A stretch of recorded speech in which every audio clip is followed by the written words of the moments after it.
Hello viewers, welcome to Frontline Video. Today our guest is Mr. Sanjay Singh, Rajya Sabha MP from our party. He has come out of bail this month after being behind bar for 6 months in this liquor scam case. So we'll be speaking to him about the case, about the unfolding political scenario in the country in wake of 2024 elections, and what are prospects of his party in Delhi, the prospects of India alliance across the country. Sanjay ji स्वागत है आपका। नमस्कार आपके दर्शकों को नमस्कार। संजय जी, ये अभी जब हम लोग बात कर रहे हैं तो एक बड़ी ही दिलचस्प विवाद देख सुनने को आ रहा है कि अरविंद केजरीवाल जी जो जेल में हैं वो आम खा रहे हैं, और वो आम इसलिए खा रहे हैं कि वो अपना शुगर लेवल बढ़ाना चाहते हैं ताकि बेल मिल जाए। ऐसा आरोप है भाजपा का। तो भैया आम आदमी पार्टी का ये आम प्रेम क्या है? देखिए, इसीलिए मैं कहता हूं कि अरविंद केजरीवाल के खिलाफ एक गहरी साजिश है और वो आज इंसुलिन जो किसी भी शुगर के मरीज के लिए, डायबिटिक कोई भी पेशेंट है उसके लिए सबसे आवश्यक दवा होती है, जिस इंसुलिन पे वो पिछले 20-22 साल से चल रहे हैं, और देश के जितने भी सीनियर जर्नलिस्ट होंगे उनको ये पता होगा कि अरविंद केजरीवाल इंसुलिन लेते हैं।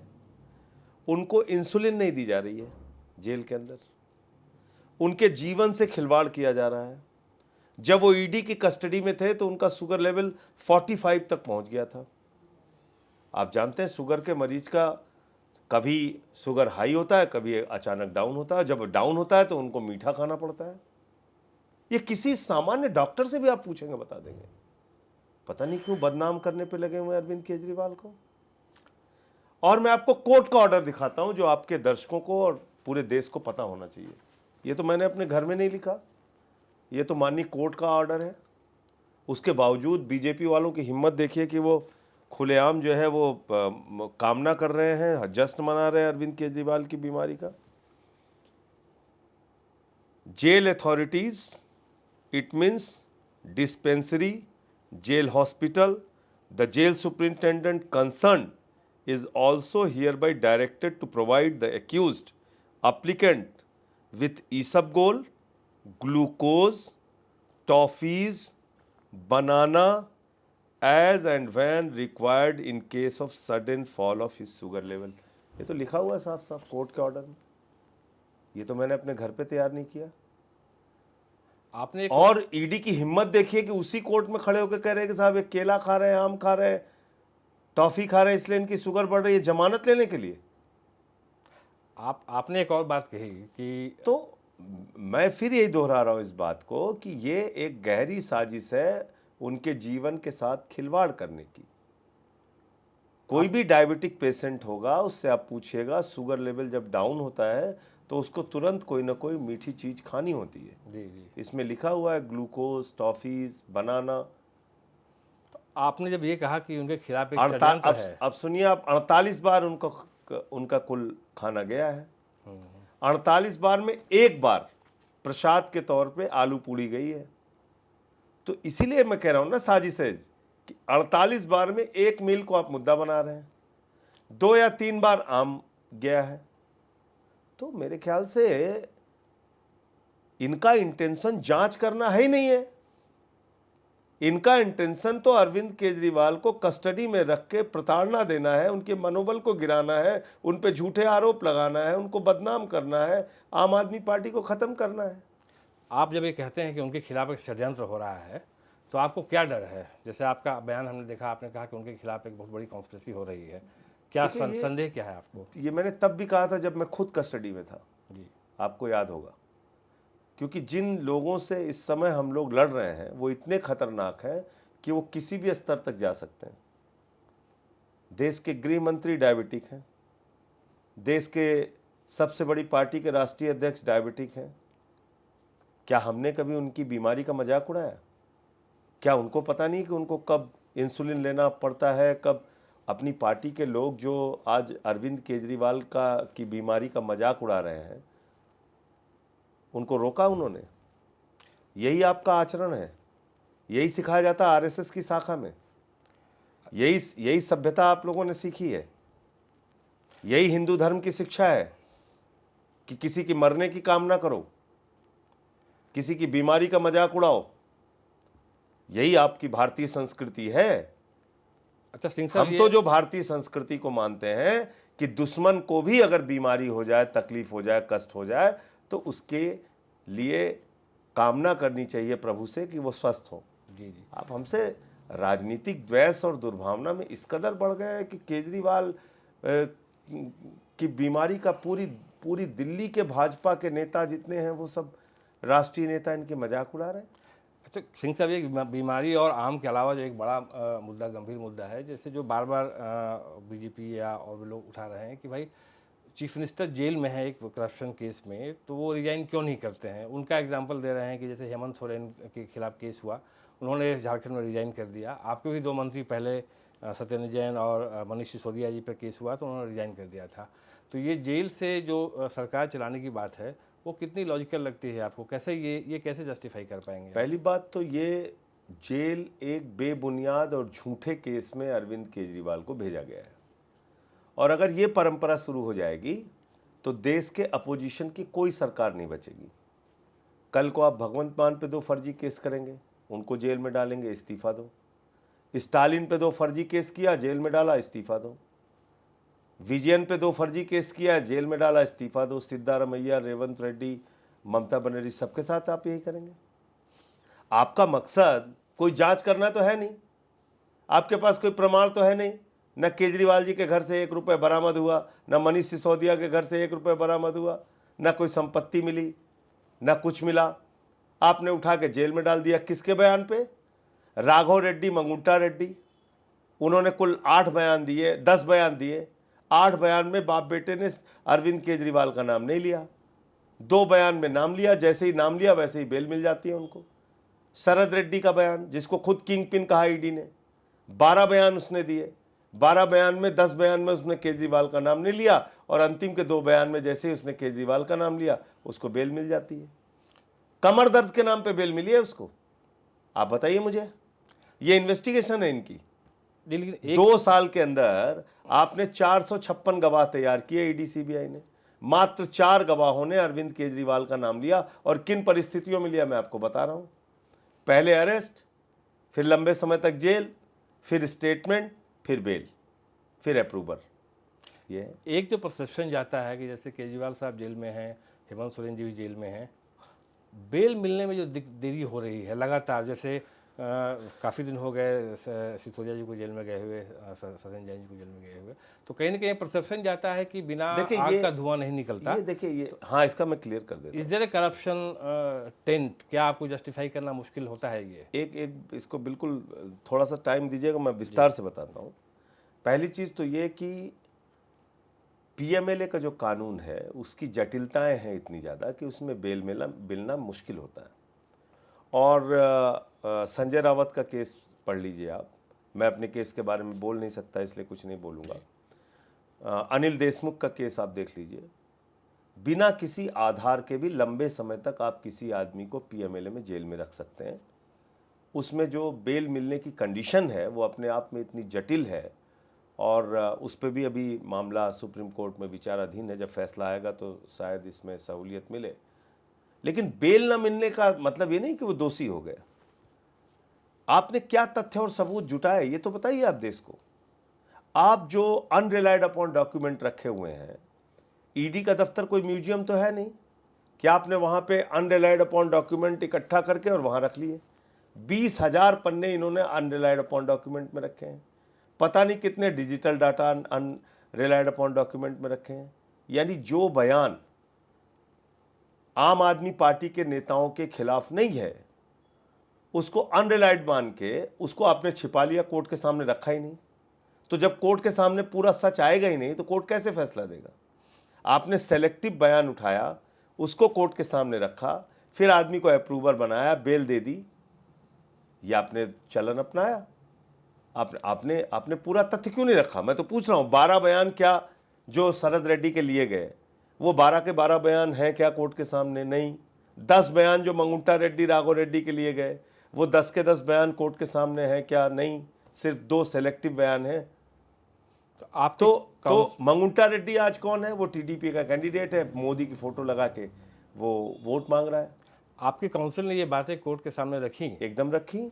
और क्या कोर्ट का रिस्पॉन्स एक रहा? तो कोर्ट ने भी इंस्पेक्शन का ऑर्डर दिया है, इंस्पेक्शन में ये सारी बातें निकल के आ रही, मार्च में ही तो दिया है कोर्ट के सामने। जब और आपको एक बात और बता दूं आपको, जब ये पूछा गया कोर्ट से कि भैया, कोर्ट के सामने वकीलों ने कहा कि ईडी ने अभी तक हमको लिस्ट ऑफ डॉक्यूमेंट्स नहीं उपलब्ध कराया है कि कितने कागजात उनके पास हैं जो वो कोर्ट के सामने नहीं लेकर आए, कितने कागजात अनरिलाइड अपॉन डॉक्यूमेंट में हैं।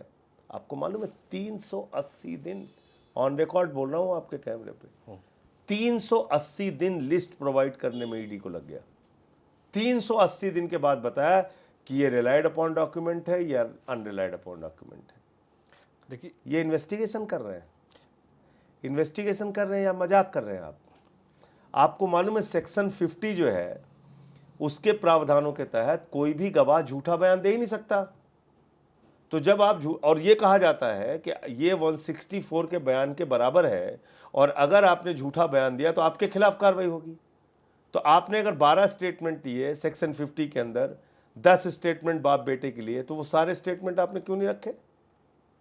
अच्छा संजय सिंह जी, ये तो एक लीगल बैटल है आप लोगों के लिए, ये तो अलग बात होती है, लेकिन आप राजनीति में हैं और आम आदमी पार्टी का जो प्रादुर्भाव हुआ, जो इमरजेंस हुआ, वो एंटी करप्शन मूवमेंट पे हुआ। तो इस तरह जब आपके 3-4 नेताओं के खिलाफ करप्शन केस हैं, वो जेल में है, तो आपको लगता है कि आम आदमी पार्टी की जो एक एंटी करप्शन इमेज थी तो वो डेंट हो रही है? तो करप्शन करेंगे तब जेल में होंगे, तब उसके कारण शर्मिंदा भी होना पड़ेगा, उसके कारण कार्रवाई भी होनी चाहिए। लेकिन करप्शन किया नहीं, झूठा केस बनाया गया, जेल में डाल दिया गया सिर्फ इसलिए कि इनकी पार्टी को खत्म करना है, तब तो हम इनसे लड़ेंगे ना। आप अरविंद केजरीवाल को भाजपा वाले क्या सिखा रहे हैं? भाई अरविंद केजरीवाल वो शख्स हैं जिन्होंने IRS की नौकरी छोड़ी।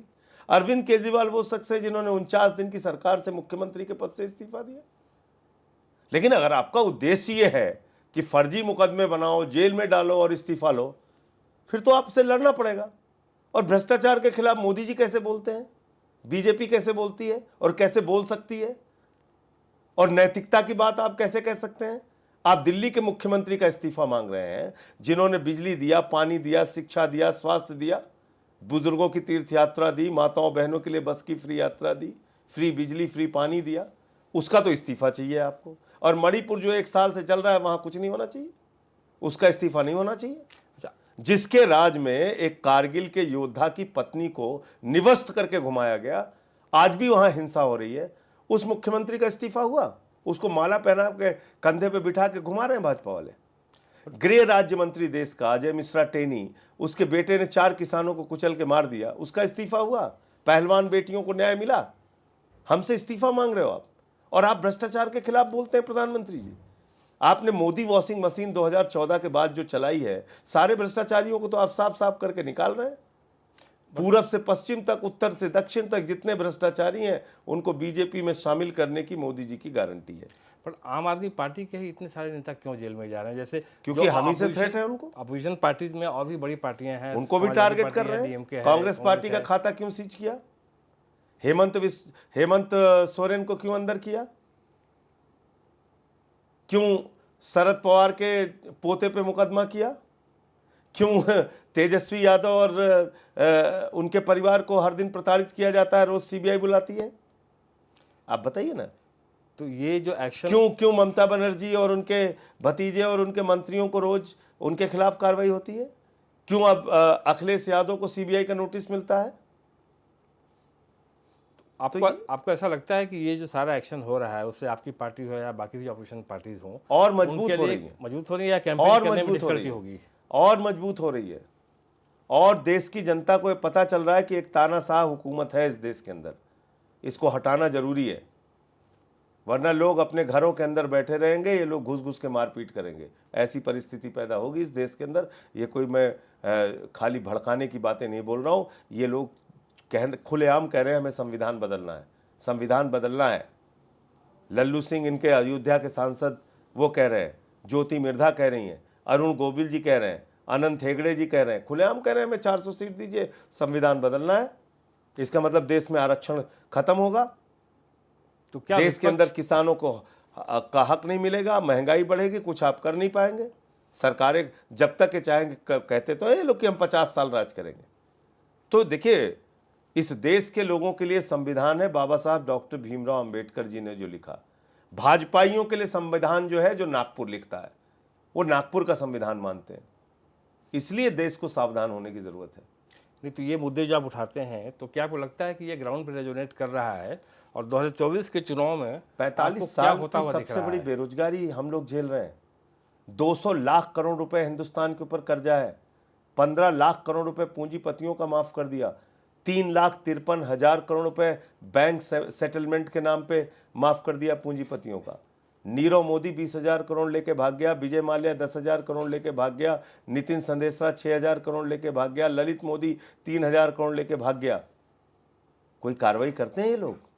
नहीं तो ये सारे जो मुद्दे आप उठा रहे हैं, तो उसके बाद भी अपोजिशन पार्टीज में एक जो है साथ आने का वो जो मादा जो है, जो एक डेडिकेशन है, वो उस हिसाब से दिखता नहीं है। जैसे देखिए, आपकी पार्टी का कांग्रेस से अलायंस है दिल्ली में, पंजाब में आप और कांग्रेस के बीच में लड़ाई चल रही है, लेफ्ट इंडिया में अलायंस में है, केरला में आपस में वो फाइट कर रहे हैं, और ये स्टेट इलेक्शन नहीं है, लोकसभा इलेक्शन है।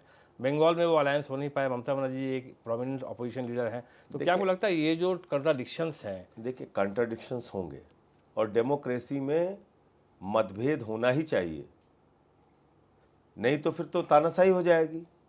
हमारे दल अलग अलग हैं, हमारे मत अलग अलग हो सकते हैं, हमारे बीच में मतभेद भी होंगे, लेकिन उसके बावजूद कैसे हम अधिकतम एक साथ रहकर इनका मुकाबला कर सकते हैं, उस बात की कोशिश हम कर रहे हैं, उस बात का प्रयास हम कर रहे हैं। और कई जगहों पे इंडिया अलायंस बहुत अच्छे से काम कर रहा है। दिल्ली में हम अच्छी लड़ाई लड़ रहे हैं, महाराष्ट्र में लड़ रहे हैं, बिहार में लड़ रहे हैं, उत्तर प्रदेश में लड़ रहे हैं। और आप देखिएगा इस बार इनका सफाया होगा। लोग महंगाई से, बेरोजगारी से परेशान हैं बुरी तरीके से। आज बहुत बड़ा मुद्दा है बेरोजगारी, बहुत बड़ा मुद्दा है महंगाई। ये इसको एड्रेस नहीं करते। आप देश की जनता को कब तक गुमराह करके रखना चाहते हैं? आप पर कैपिटा इनकम के मामले, आप कहते हैं हम 5वीं बड़ी अर्थव्यवस्था है, पर कैपिटा इनकम में तो आप 142वें स्थान पे हैं। तो कौन सी 5वीं बड़ी अर्थव्यवस्था है? तो आपने देश के लोगों का कितना भला किया? देश के 82 करोड़ लोगों को आप 5 किलो राशन पे जिंदा रखना चाहते हैं, और अपने दोस्तों को तो आप कोयला से लेके, स्टील से लेके, आकाश से लेके पाताल तक सब कुछ उसके नाम कर रहे हैं। ये क्या देश के लोगों को दिखाई नहीं पड़ रहा है?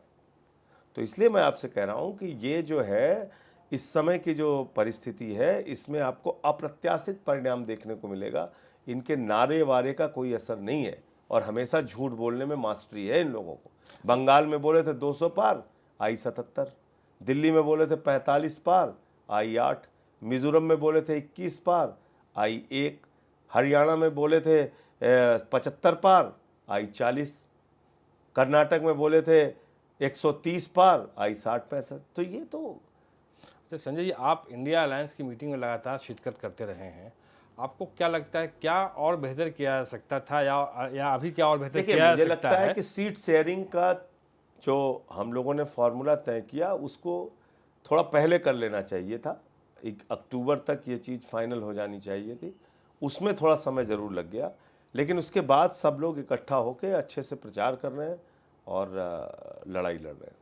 आपने एक सॉलिडेरिटी, एकता की बात की है, तो आम आदमी पार्टी का जब से सीजन हुआ, कई बड़े नेता आम आदमी पार्टी छोड़कर गए, लेकिन इस बार जब अरविंद केजरीवाल जेल गए, तो उनमें से कई नेताओं ने अरविंद केजरीवाल को सपोर्ट किया। मैंने बयान देखे, योगेंद्र यादव जी के देखे, और भी बयान देखे नेताओं के। आपको लगता है कि ये आवर ऑफ क्राइसिस है आम आदमी पार्टी के लिए, तो इसमें जो पुराने लोग छोड़ के गए हैं उनको वापस आना चाहिए, या किसी तरह का इस तरह का यूनिफिकेशन मूव हो सकता है? देखिए, उन्होंने बयान दिया, निश्चित रूप से उनका धन्यवाद है, और उन्होंने जो सही बात थी उसको सामने रखा।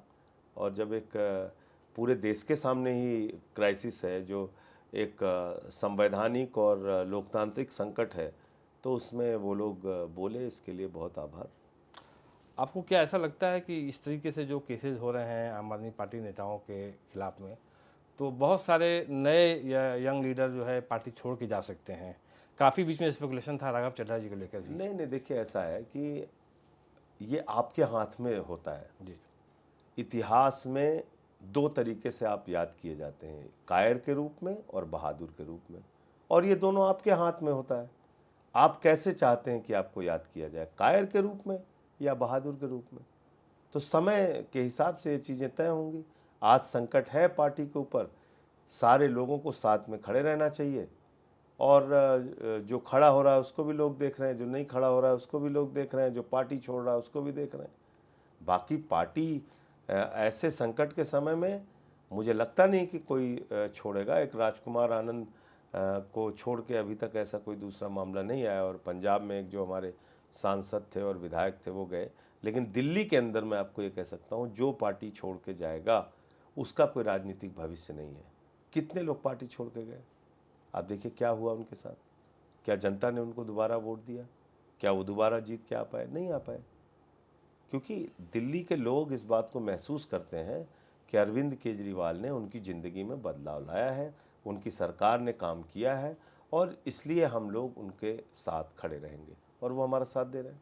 अच्छा संजय जी, जो एक्साइज पॉलिसी आपने दिल्ली में स्क्रैप कर दी, वो एक्साइज पॉलिसी पंजाब में चल रही है, बिल्कुल चल रही है। तो ये कॉन्ट्रडिक्शन को कैसे देखते हैं आप? कॉन्ट्रडिक्शन नहीं है, वहाँ पे एक्साइज का रेवेन्यू बढ़ा है।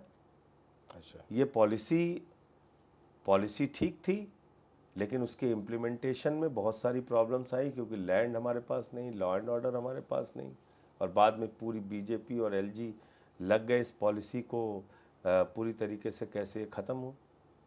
तो हमने तो कोई ठेके वेके बढ़ाए नहीं थे, झूठी बातें करते हैं लोग। जितने नंबर ऑफ शराब के ठेके पहले थे उतने ही दूसरे में नई पॉलिसी में थे। लेकिन ऐसा प्रचारित किया कि गली गली में शराब बिक रही है, ये हो रहा है, वो हो रहा है, तो झूठ का तो कोई आधार नहीं होता ना, वो तो कोई भी बोल सकता है। अभी एलजी साहब ने कुछ दिन पहले जो है मोहल्ला क्लिनिक के बारे में कहा, उसकी जो फंक्शनिंग है उसमें दिक्कतें हैं, और ऐसी कई चीज़ें, वाटर स्कार्सिटी के बारे में भी उन्होंने कहा। तो क्या क्या गवर्नेंस अफेक्टेड हो रहा है सचमुच? भाई आज की तारीख में अगर गवर्नेंस अफेक्टेड नहीं होने दे रहे हैं हम लोग, लेकिन अगर कहीं कोई अधिकारी लापरवाही कर रहा है तो एलजी साहब कार्रवाई क्यों नहीं करते? सर्विसेज तो उनके पास है ना, कार्रवाई करनी चाहिए। मंत्री तो हमारे दिन रात दौरा करते हैं, जाते हैं जहाँ कोई प्रॉब्लम्स होती है, तो वो कार्रवाई क्यों नहीं करते? हमने चिट्ठियाँ भी लिखी हैं कि अगर कोई मोहल्ला क्लिनिक में गड़बड़ी मिल रही है तो उन अधिकारियों पर कार्रवाई करो, या पानी की कहीं समस्या है तो उन अधिकारियों पर कार्रवाई करिए, या संगम विहार में या दूसरे इलाकों में जहाँ जो प्रॉब्लम है उसके लिए जो लोग जिम्मेदार हैं उन पर कार्रवाई कीजिए। तो आप कार्रवाई करते नहीं, खाली मीडिया में बयान दे रहे हैं, ये तो अच्छी बात नहीं है। अच्छा, बीजेपी की जो रैलीज हो रही है, जो आपकी प्रिंसिपल अपोजिशन पार्टी आप जिसको आप अपोज कर रहे हैं, तो वो अपनी रैलियों में कई बार राम मंदिर की चर्चा कर रहे हैं। कितना रेजोनेट करेगा ग्राउंड पे ये मुद्दा? क्या लगता है कि राम मंदिर के नाम पे बीजेपी को वोट मिलेगा? देखिए, राम मंदिर माननीय सर्वोच्च न्यायालय के आदेश पे बना। प्रभु श्री राम के प्रति देश के करोड़ों लोगों के मन में आस्था है। प्रभु श्री राम के प्रति जिसके मन में आस्था है वो अपनी आस्था प्रकट करने के लिए जा भी रहे हैं। लेकिन आप कोई राम मंदिर के गेट कीपर थोड़ी हैं। कार्ड आप बाद में पहुंचाते हैं, खबरें आप पहले चलवाते हैं। तो ये जो इस बात को लोगों ने पसंद नहीं किया। भाई, आपने देश के महामहिम राष्ट्रपति श्रीमती द्रौपदी मुर्मू जी को क्यों नहीं बुलाया प्रभु श्री राम के मंदिर के उद्घाटन में? इसका जवाब देगी बीजेपी और आरएसएस के लोग। भागवत जी वहां पे जा सकते हैं, श्रीमती द्रौपदी मुर्मू जी नहीं जा सकती, महामहिम राष्ट्रपति भारत की? आप बताइए मुझे। उद्घाटन के मौके पे आपने महामहिम राष्ट्रपति जी को नहीं बुलाया। जब शिलान्यास था तो उस समय तत्कालीन जो राष्ट्रपति थे श्री रामनाथ कोविंद जी, उनको आपने नहीं बुलाया। तो जो भाजपा के अंदर भेदभाव की मानसिकता है, ये सबसे बड़ा कारण है। अच्छा संजय जी, और ये किसी का भला करने वाले लोग नहीं है, ये नफरत की फैक्ट्री है।